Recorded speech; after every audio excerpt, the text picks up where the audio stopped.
My name is Elaine DeFalco, and I've been an experimental musician all my life. From 2016 to 2018, I worked towards a graduate degree in music composition at University of North Texas, concurrently studying video art as my related field. For my degree, I composed 3 pieces of music that draw on different aspects of astronomy, collectively called cosmophonia. And it occurred to me that it might be interesting to create a documentary that explains and visually illustrates the concepts behind my compositions. It seemed to me that a planetarium would be the best place to screen such a film. This has now become an ever-expanding project, and it's taken me from music into a fairly nascent and specialized focus of media arts. In fact, somewhat of a rabbit hole. As it turns out, immersive media encompasses a whole lot more than astronomy and planetariums. It's also virtual reality art and games, giant screen theaters, 360 video productions, and ambisonic audio. It's the advent of seemingly disparate communities finding common ground in the future of emergent technologies.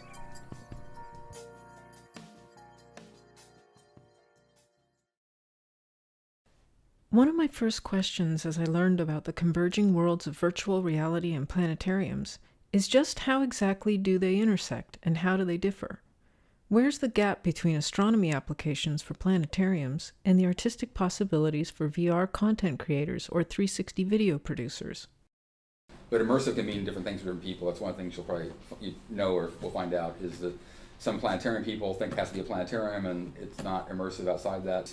The planetarium is really a virtual reality environment. In the old school planetarium of the night sky, and our planetarium is especially the ones that are flat where you're in the room, you have to look over people's heads. Well, if I were at a star party outside town, I'd have to deal with all that stuff. There's a tree there, you're here, I have to worry about who's in the way of me looking at the sky. It kind of creates its own social dynamic because of that, and I think planetariums kind of have that already, that kind of virtual reality environment, but it only really works for the night sky viewing, where that's a super strong kind of illusion or kind of reality. But as planetariums move into data visualization, and if you've ever seen somebody fly through the universe, that's not virtual reality because we can't do that really, and so it's not virtual reality, it's kind of virtual imagination or something. But I think there's a strong starting point to planetariums being very much a virtual reality experience of a nighttime observing event. And that's one of the reasons why I think a lot of the older planetarium directors they think so much in terms of that model of this is simulating what it's like to be in the night sky, going out to a dark sky and telling people about the constellations and the stories and all that.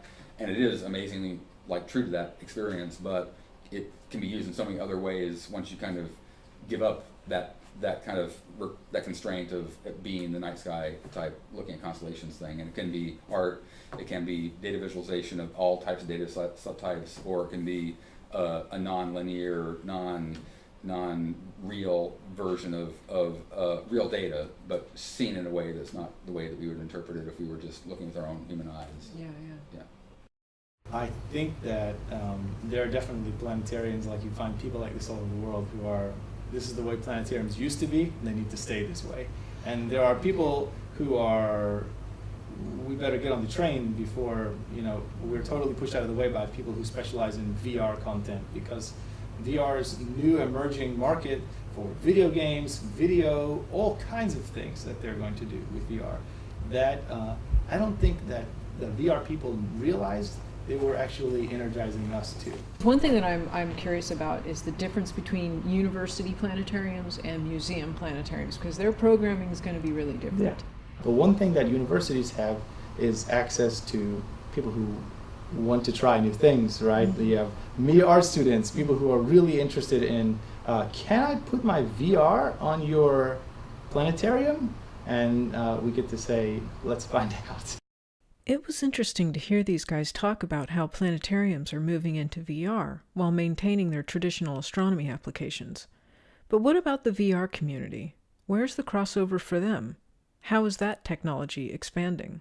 And then gaming, we're still just sort of moving into that VR world. So Tiltbrush, again, something you go in and create a world of your own. Some of the bigger games are moving into a VR environment, but something big that just comes out in VR, I have not seen yet. A lot of the news stories that are narratives that are 360 are trying to put people in a situation, and they're hoping there will be some more empathy maybe from being in that situation. So BBC and some different people are creating narrative news, narrative stories where you are in an environment, and you're not necessarily moving around that environment, but you're in a 360 environment, you're in that world, and you can load it up on your phone and put it on, and you can see what they're seeing, and then the story is happening around you, and you can hear people talking. So it's sort of, instead of something being over there, you're in it. So you're sitting in the cell, and you're seeing, you're seeing what their cell is like as they talk about what it was like to be in solitary confinement. So there's other things with war zones and National Geographic. You have a look at their VR. There's a ton of 360 video National Geographic, sort of interactive. So you can move around their stuff. You're like, look for the snake, and you find the snake. So they're doing some cool stuff too. The potential application of immersive technology to incite empathy is key, since one of the reasons I'm drawn to astronomy is for its pan-cultural implications. For example, in the variation of calendars used around the world. There are several calendrical systems in use among different cultures, but they're all based on celestial patterns. It's a common ground for humanity. To produce Cosmophonia, I'm going to need animated imagery. So what are some of the tools to produce graphic content besides Google Tilt Brush? I guess I've used several programs, but the main one for designing virtual reality is the Unity video game engine. Has a lot of possibilities, a lot of free tools that are available and paid ones, and being that it's a video game engine and it has really kind licensing, so it's basically free until you start making a lot of money with it. There's just a huge community behind Unity. YouTube videos, people making free things for it, a lot of code examples. In particular, for what I've been doing, the Virtual Reality Toolkit, VRTK, is a really nice way to kind of get started in virtual reality, and that's all free, and so you can get some sort of ready-made interactions. That said, there's maybe two angles to approach virtual reality. You could treat it as the end medium, the goal for your artwork, like that's how it's supposed to be experienced. Or you can use the virtual reality as a tool for creation to then transmit to other avenues. So for example, the program that I'm working on is called VR Soma, where it is sort of a design application for 3D audio. So you could design 3D audio in the software, export the audio file, and use that within a musical composition. Or let's say something like Google Tilt Brush, where you could paint in 3D, and then that could translate to some other medium, or 3D modeling programs, for example. All those are maybe using it as a tool and then exporting it to some other artistic medium, where it could be a very different thing, where you're designing the audio and the visuals and everything is for the purpose of being experienced in virtual reality. The use of VR as a tool is an interesting concept because something that's grown out of Cosmophonia is a collaborative project between myself, Dr. Seth Schaefer, professor of music technology at University of Nebraska, Omaha, and Dr. Tim Larson, a helioseismologist from Stanford. It's called Sonification of Solar Harmonics, or SOSH. It's a tool to hear the acoustic waves that animate our sun, and has potential for use as an instrument in and of itself. We're currently working on a way to visually represent these waves as a means to create video art, for example, to use with my orchestral piece Helios, as well as a teaching aid for solar physics for use in planetariums. But in addition to animated graphics, Cosmophonia will also require video to capture performances. At Baylor University, they recently produced an award-winning video that comprehensively explored what's possible with GoPro 360 cameras. If you think about it, even the GoPro that you have here, it's really self-contained. It's made so that it's going to have a variable sort of auto iris type environment, right? To optimize. Yeah. And I wanted to move it from its 1600 base ISO to 800. So we had to work with GoPro, and I had some really great friends who were executives at GoPro that worked with us.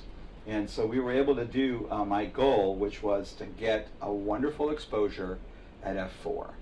That's optimized for the lens, it's optimized for the ability to set a hyperfocal distance, and it's optimized so that when you looked up at the ceiling, you saw lights or you saw chairs. You know, when you looked down, you saw, you know, the logo that we had. When you looked to the left or to the right, everybody was in focus. There weren't people coming in and out of Yeah, it focus. was perfect. Yeah, and so we bracket tested to find out, okay, is that better at 400 ISO?